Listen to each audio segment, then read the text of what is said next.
Bonsoir à tous et bienvenue dans votre 19-20. Dans l'actualité de ce mercredi, et puis le département de Seine-Maritime était en assemblée hier, l'occasion de faire le point avec Didier Marie sur les dossiers en cours et ils sont nombreux en ce moment au département. Didier Marie, l'invité de ce 19-20.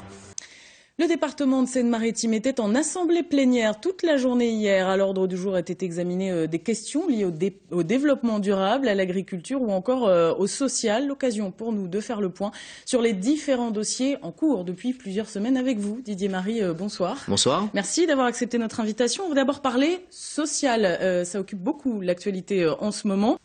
Restez avec nous parce que ce dossier vous concerne aussi, finalement. Les éducateurs de la Maison des Sablons de Saint-Cère qui ne désarment pas. Ils manifestaient encore ce matin devant le tribunal de Dieppe pour demander que leur audience prévue le 11 avril soit avancée.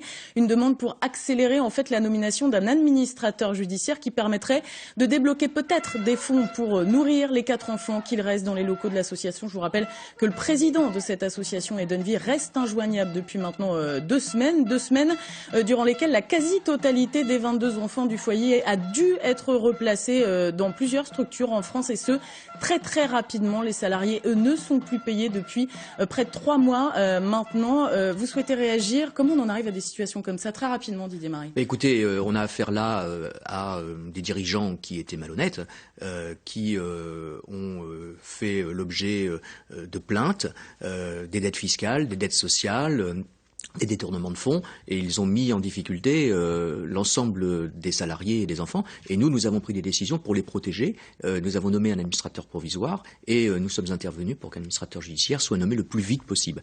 Les enfants qui étaient accueillis étaient des enfants qui étaient originaires d'autres départements. Les services de l'ASE de ces départements les ont repris en charge. Certains ont été placés, d'autres ont été remis dans leur famille en fonction des situations, mais ils étaient sous la responsabilité de ces départements-là. Merci beaucoup d'avoir répondu à nos questions. Un entretien bien sûr à retrouver sur notre site internet. Tout de suite, les habitants de l'Estuaire retrouvent leur émission Baie de Seine. Partout ailleurs, c'est bien sûr Vue d'ici qui sera consacrée au buzz des créateurs. Quant à moi, j'aurai le plaisir de vous retrouver demain dès 19h. Belle soirée à vous et à demain.